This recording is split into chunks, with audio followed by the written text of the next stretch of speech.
कि उर्दू आज कितने हिंदुस्तान से निकलकर कितने मुल्कों में बोली जा रही है, पढ़ी जा रही है और समझी जा रही है। ऐसे ही हिंदुस्तान से बाहर दोहा कतर से एक शायर हमारे दरमियान मौजूद है, जिन्हें जो हमारे खुसूसी मेहमान हैं, ख़ास तौर से इसलिए कि दोहा से तशरीफ़ लाए हैं और उन्होंने हमारे इस मुशायरे को आलमी मुशायरा बनाया है। आपके महमूदाबाद की सरजमीन पर शायद ये पहला आलमी मुशायरा है।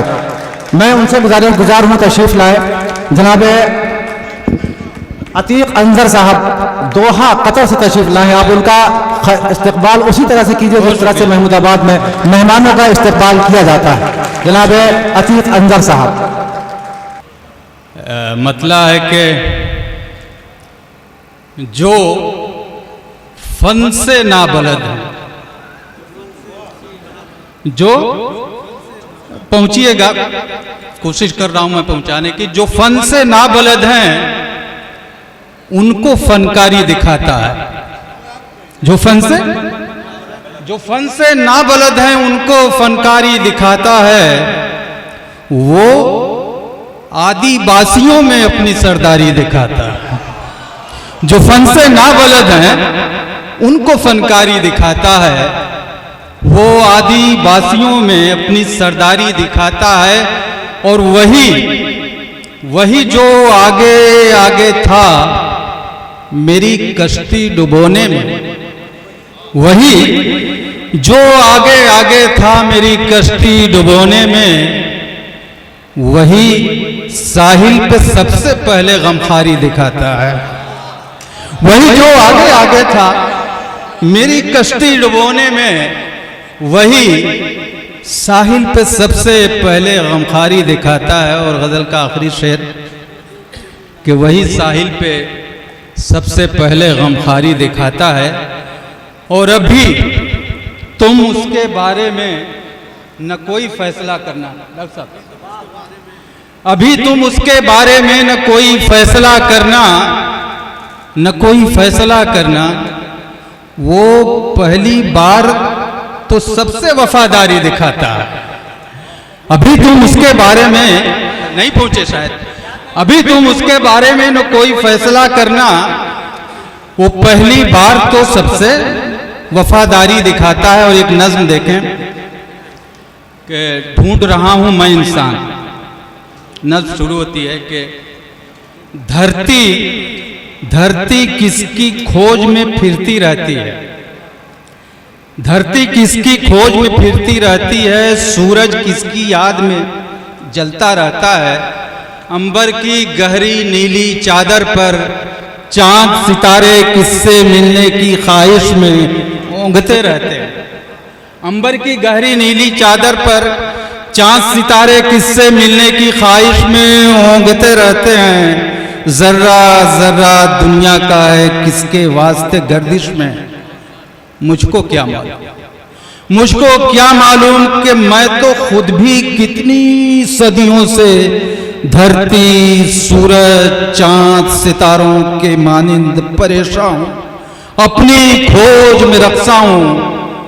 इस धरती पर सिर्फ फरिश्ते मिलते हैं या फिर शैतान। ढूंढ रहा हूं मैं इंसान, ढूंढ रहा हूं मैं इंसान। एक नज्म और सुनने, इसका उन्वान है भक्त, नए भक्त। और अफसोस की बात यह है कि इस लफ्ज़ ने हमारे दौर में अपने माने बदल लिए। इतना अच्छा लफ्ज़ लेकिन उसका मफहूम अब क्या हो गया है। नज़्म में मुलाहिज़ा फरमाए, नए भक्त। बैल को मैंने देखा है खेतों में जुतते हुए, बैल को मैंने देखा है खेतों में जुतते हुए, अपने कांधों पे हल और जुए को संभाले हुए, अपने मालिक की आवाज़ पर चलता रहता है दाएं कभी और बाएं कभी और सीधा कभी।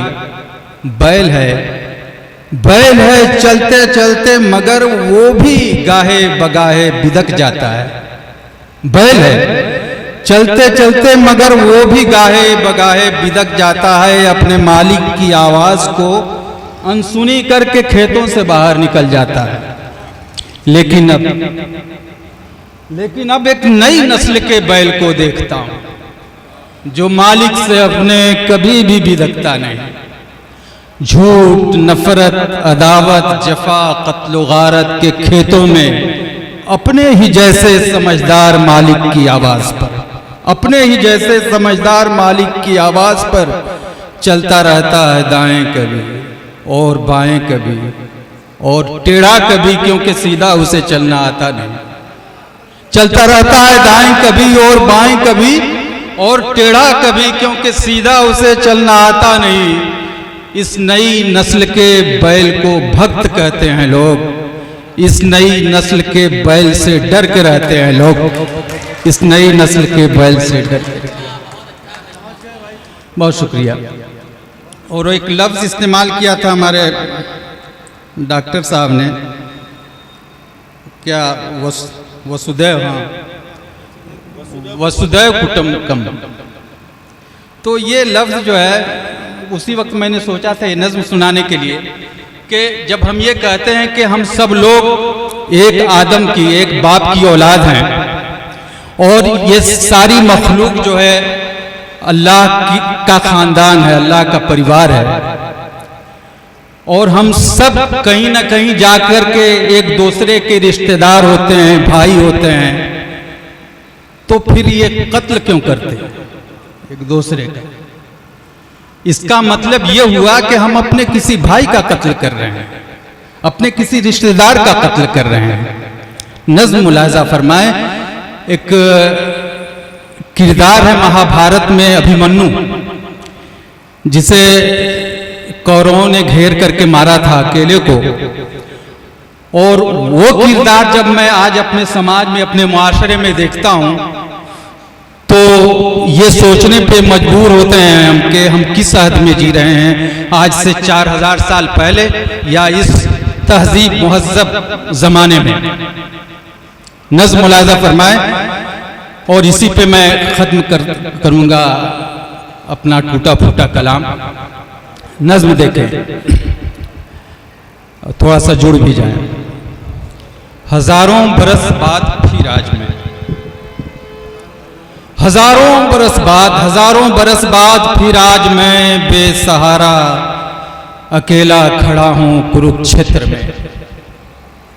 हज़ारों बरस बाद फिर आज मैं बेसहारा अकेला खड़ा हूँ कुरुक्षेत्र में। कौरवों की जुनूनी बिफरती हुई भीड़ चारों तरफ से मुझे घेर कर, चारों तरफ से मुझे घेर कर, तीर, नफरत, जहालत, क्या बात कर रहे हैं आप? नज़्म सुन रहे हैं।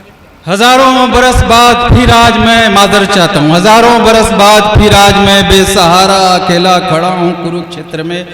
कौरवों की जुनूनी बिफरती हुई भीड़ चारों तरफ से मुझे घेर कर तीर, नफरत, जहालत, तकब्बुर के बरसा रही है। मुझे खून में अपने नहला रही है, मुझे खून में अपने नहला रही है। कोई इस बिफरती हुई भीड़ को ये बताओ, कुचल कर जिसे मार डाला है अखलाक का कर, बहाया है खून जिसका तुमने जुनैद और जाहिद समझकर, जिसे तुमने मारा है पहलू बताकर, वो मैं हूं। जिसे तुमने मारा है पहलू बताकर, वो मैं हूं अभिमन्यु अर्जुन का बेटा। तुम्हारे लहू का हूं मैं एक हिस्सा, किसी का हूं भाई, किसी का भतीजा, उसी एक आदम से हम सबका रिश्ता। मैं कब तक यूं ही अपने बेरहम लोगों के तीरों को सहता रहूंगा? मैं कब तक यूं ही भीड़ के हाथों मरता रहूंगा? मेरे कत्ल पर बाबा आदम की आंखों में आंसू, मेरे खून नाहक पे भारत के चेहरे पे गम की लकीरें। कोई बाबा आदम के आंसू को पोछो, कोई मेरे भारत के गम को मिटाओ, कोई चक्रधारी किशन को बुलाओ, कोई तीरंदाज अर्जुन को लाओ। मुझे कौरवों के सितम से बचाओ, मुझे कौरवों के सितम से